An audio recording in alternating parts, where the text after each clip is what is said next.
So today I want to talk to you about one of my favorite sources. What am I talking about? I'm talking about just listed, just sold, also known as circle prospecting. And I want to share with you on how this particular source helped me be able to generate over 42 deals in my first year, 86 deals in my second year, and well over 700 sales over the last 2 decades just from this particular source. Hi everyone, Robert Villanueva here. Over a buyer's conflict.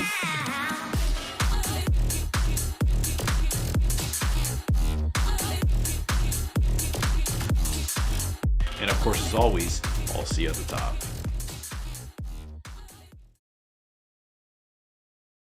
So let's go ahead and talk about this particular source. Now, we're talking about just listed, we're talking about just sold, we're talking about circle prospecting. Now, why was this one of my favorites? Let me start with that. The reason why it was one of my favorites is just simply because of the fact when I started early on in the business, I really didn't have a strong database. I didn't have the skills to go after some of the expires, the for sale by owners. And for that matter, the only thing I had was my want, desire, and willing to, of course, go after business. Now, I found the opportunity with this particular source because there's two different types of sources that you can kind of go after. And the reason I say kind of is because there's technically a third one. And what I mean by that is that there is the quality of sources. The quality of sources are going to be the ones, for example, I've spoken about for sale by owners. I've talked about expireds, and even for that matter, your database. Now, why is this quality? The reason why it's quality is because 100% of for sale by owners end up selling.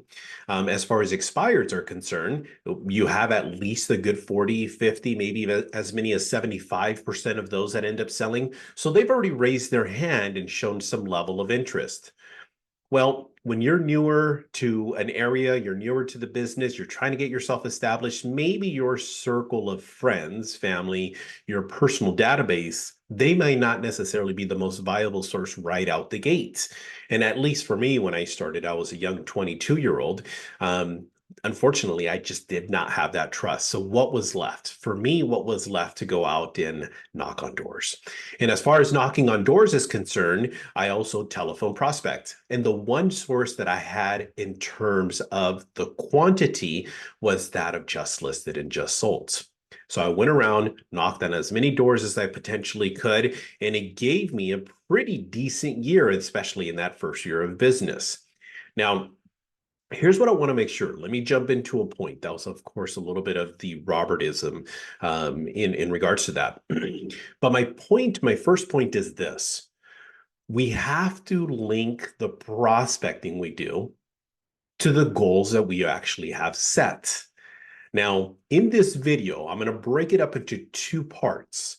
So in the first part one of the just listed, just solds, I'm going to break it up in terms of philosophy, mindset, thoughts, and so on and so forth. And the first point that I'm talking about is exactly that. The second part is going to be more about strategy, approach, scripts, all that other stuff. So I want to make sure you understand that there are two parts to this specific series, the just listed, just sold, and of course, circle prospecting. Now, going back to that first point. And in that first point, we have to connect the link between prospecting and the goals that we're wanting to achieve. Let me get deeper in this. The reason I'm going to go deep in this is because a lot of agents unfortunately find themselves in a position where they don't know why they're showing up. They don't know why they're prospecting. They don't know what the purpose of the day is. They go about their day. They look at the person to the right of them, the person to the left of them. Their coach tells them to prospect, but they don't make the connection. Now, I'm going to ask of you, this is probably one of the biggest points in our industry.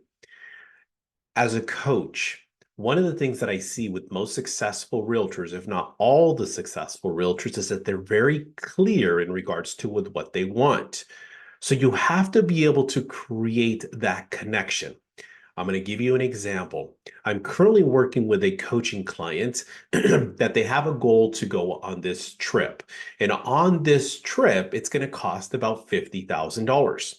And why is it going to cost $50,000? Well, this particular person is going to be taking basically their entire family. and it ends up being about 10 of them. So in that, we've identified that the amount required to achieve this specific goal is going to be $50,000. What we then did is take that next step further. We identified how much money could this person set aside from each deal and put towards that fund, what we call his vacation fund. This gentleman basically said, Coach, I can put $2,500 aside. Great. $2,500 to get to $50,000, you're going to need 20 deals. Awesome. Let's go make it happen. Well, we didn't stop there. The next thing I'm going to have this gentleman do is I'm going to have this person take a picture, or at least identify a picture of the destination.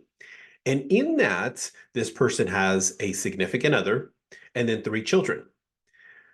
Here's the connection. The connection is this. There are 20 deals to be done. There are 4 people that he has to report to immediately, at least initially. I'm going to have this person create a puzzle piece of whatever that item is, or the destination, I should say. In that, there's going to be 20 pieces to the puzzle. Each piece of the puzzle is going to represent a closing. Now, here's the trick. Remember, there's 4 people. Well, person number 1, which is the significant other, their job is to ask, babe, honey, did you get a deal done today? Well, ideally, in this particular case, that agent is going to say, yes, babe, we got a deal done. They're going to go ahead and put that piece of the puzzle on the puzzle board. The goal is, of course, to complete the puzzle. Once the puzzle's completed, then, of course, they can go on and purchase their tickets and do everything that they basically need to do. Well, what about the part when there isn't a deal done? Well, just imagine day after day after day after day where the person has to respond, sorry, no deal done. Once that first person goes, well, the next, excuse me, the second person will now take on the next piece of that puzzle. And that person will basically say, Dad, did you get a deal done today? Nope. Dad, did you get a deal done today? Nope. Dad, did you get a deal done today? Yes. Awesome. Now we get to put up a piece of the puzzle number 2 on the board. Do you see how there is a direct connection from the activity that particular person has to the goal that they're trying to achieve?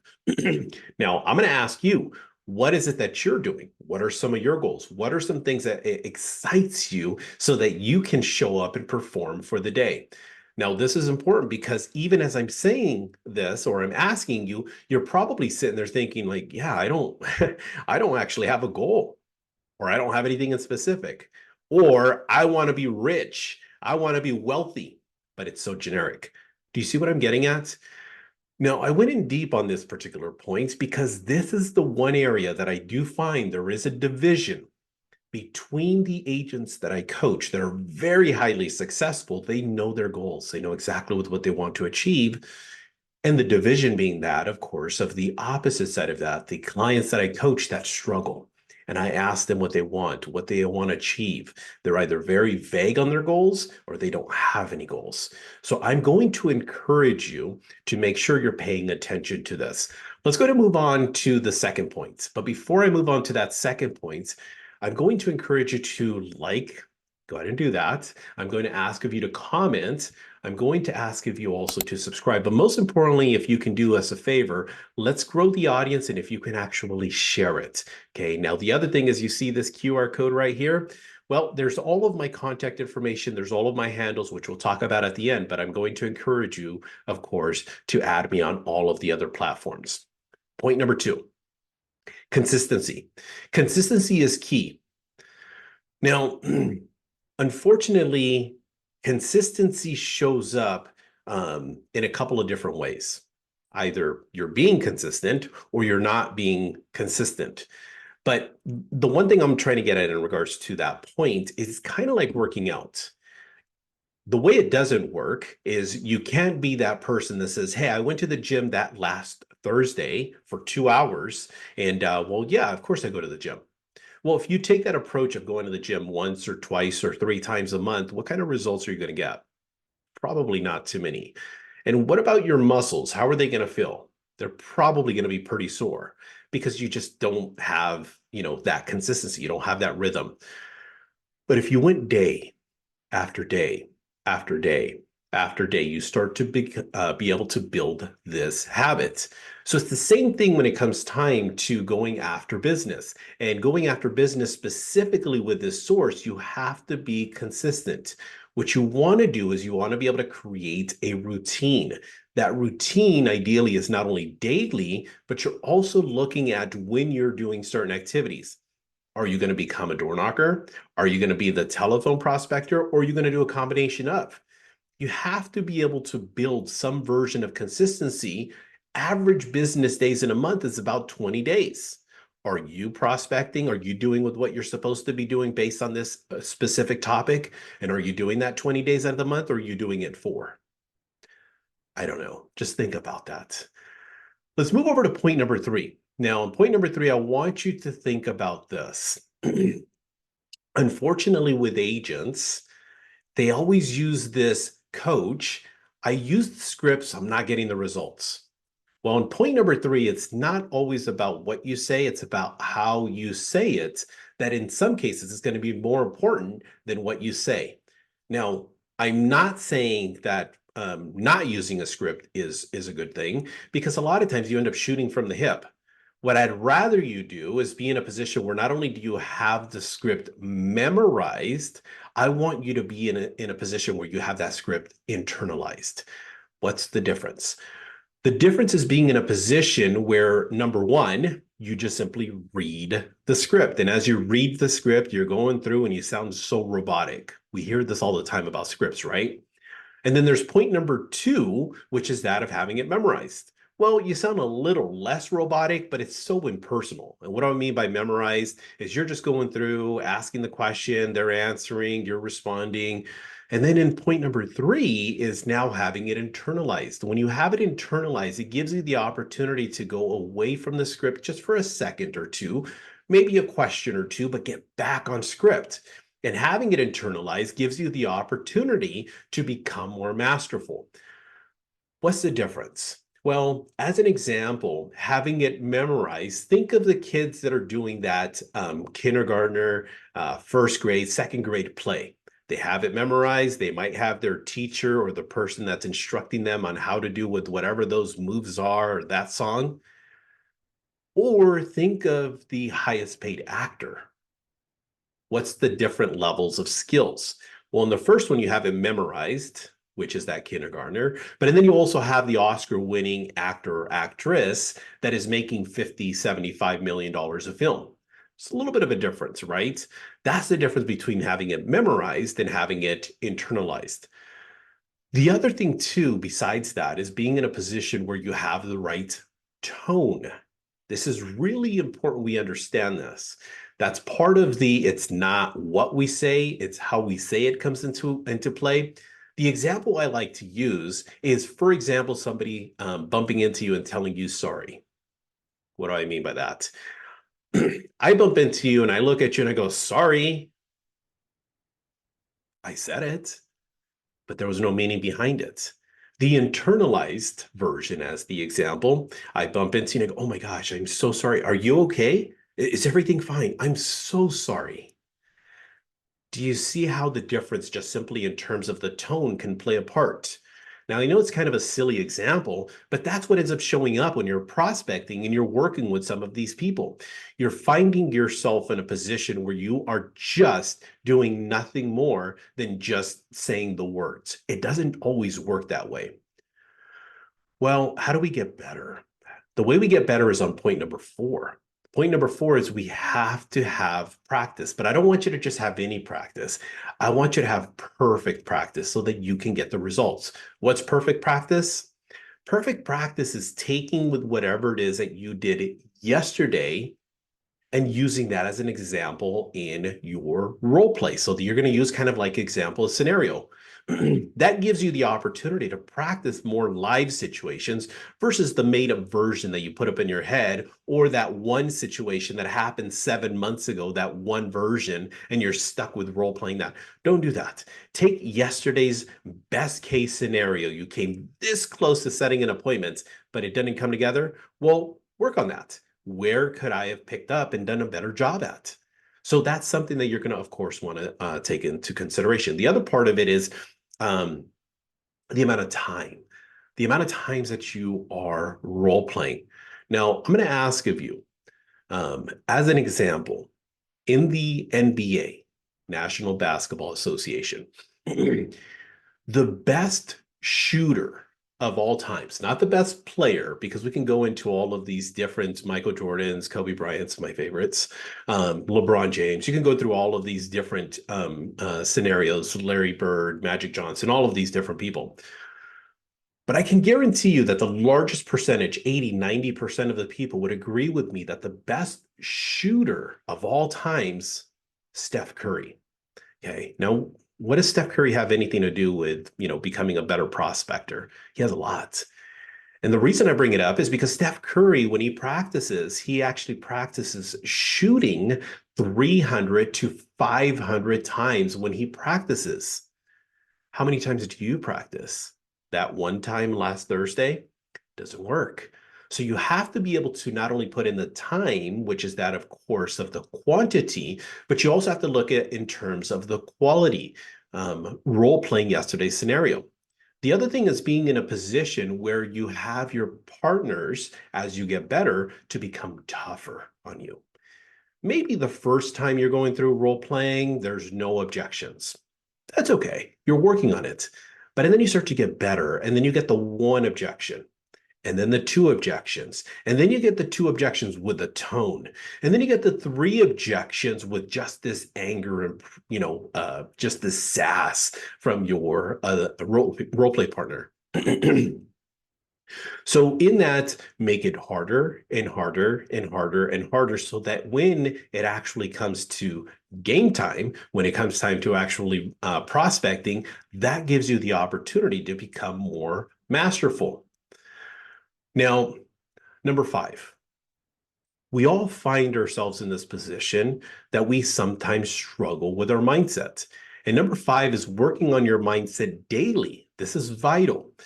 I use mindset, which is one of the points that I started with, but it doesn't always show up in terms of motivation.